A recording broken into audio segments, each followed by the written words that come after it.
Good afternoon to everybody. Assalamu alaikum wa rahmatullah. When the waters are clear, we can always see the truth. And that is going to be the theme of my very brief talk, where I'm going to have a look at Palestine in the South African media, Palestine as to how it's represented in South Africa. There are several things that characterize this, and the first one is what I call the Mandela tradition. For decades, apartheid Israel has acted with impunity and in violation of international law. In full view of the international community, it has committed acts of genocide and terrorized children, women, and innocent Palestinian citizens. No, these are not the words of Nelson Mandela, but Mandla Mandela, the grandson of Nelson Mandela, who is a keen Palestinian activist and an MP in the national government. Part of South Africa, in terms of its Palestinian coverage, is that it's a sympathetic space. It's not a hostile space or a space of deliberate forgetfulness, as we find in places like Europe and the US. So I would argue that South Africa is an exception to the rule in terms of Palestinian coverage. It's quite interesting that before 1994, South Africa was the exact opposite. During the apartheid era, the apartheid government enjoyed a cozy, media-friendly relationship with Israel, secretly cooperating on nuclear development, sanctions busting, and arms sales. There are several very brief reasons, again, as to why Palestine enjoys a free and open discourse in South Africa. It's because our leadership has identified and supports what happens in Palestine. We all know Nelson Mandela's quote, December 1997. We know too well that our freedom is incomplete without the freedom of the Palestinians. Archbishop Desmond Tutu, Nobel Peace Prize winner, said in May 2002, Palestine reminded me so much of what happened to us black people in South Africa. I could carry on for a very long time, giving you quotations from prominent South African political leadership on the Palestinian issue. South Africans in general are sympathetic to the Palestinian discourse. And the reason is very simple. As Africans and as South Africans, we have an institutional memory of colonization. In South Africa, 300 years of colonization followed by 46 years of apartheid. A double whammy, as they say.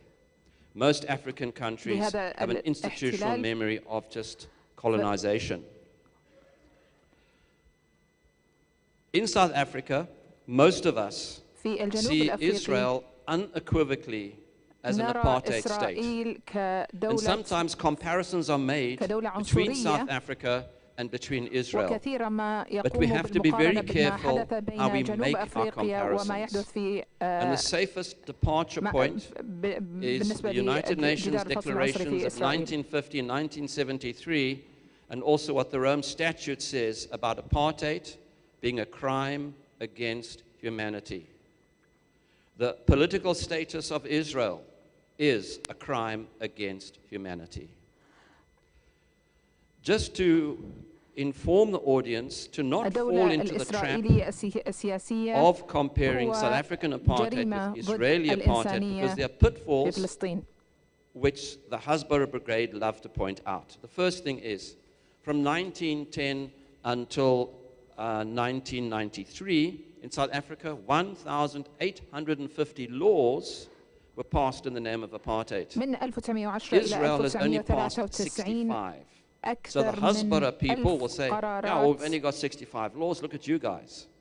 The point is, and this is important, apartheid is measured in terms of its violations of international law and in terms of its violations of human rights. الفصل العنصري يقاس بانتهاكاته ضد القوانين الدولية وضد Very briefly, الإنسانية. why in South Africa do we identify with the Palestinian cause? Here I'm going to make some parallels. We had territorial segregation in South Africa.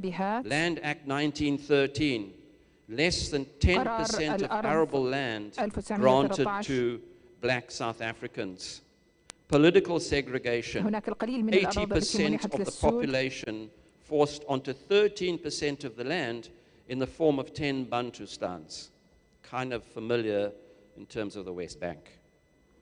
Urban segregation, 3 to 4 million people forcibly removed from their homes by the Group Areas Act and pushed into townships on the urban periphery. State identity.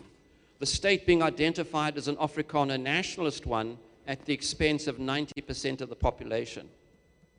Then military aggression and regional destabilization. South Africa has a very, very horrific record, the apartheid era, in terms of that, and there isn't time to talk about that. Detention without trial. During apartheid, we could be detained for 90 days, and then after 90 days, it could be renewed by a government official with no questions allowed. Very quickly, coverage of the media in South Africa. One of our most prominent cartoonists is a man called Jonathan Shapiro, or Zapira. He happens to be an anti-Zionist Jew, and it's interesting that his cartoons on the Palestinian question feature prominently in the mainstream media. Mainstream media, not alternative, mainstream.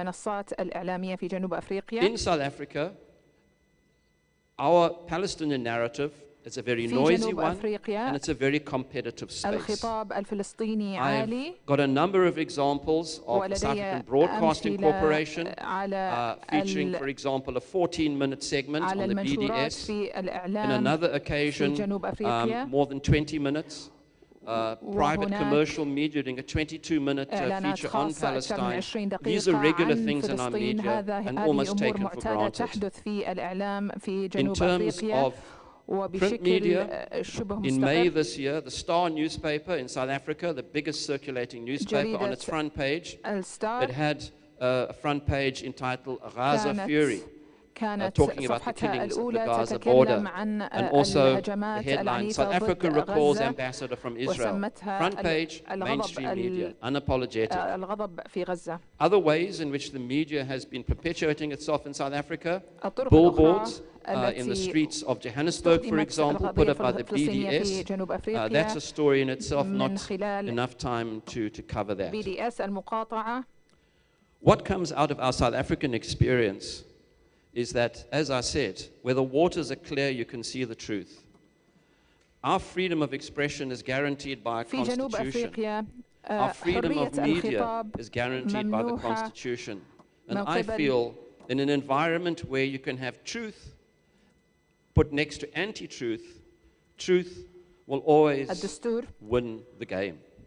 And this is quite obvious in the debates that we've seen in our media between those who are sympathetic to the Palestinian cause and those who are sympathetic to Zionism. Let's quickly look at some future challenges. South Africa, we're not exempt from the social media space, very exciting.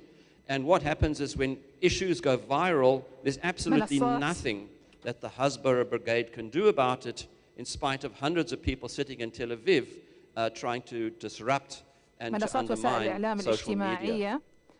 The downside, fake news. Sometimes people posting incorrect things on Facebook, on platforms. And I've finished my time. And just very quickly, just to say that where the waters are clear, you can see the truth. And we feel that South Africa can be an example in terms of this. وجنوب أفريقيا ممكن تكون مثال على ذلك.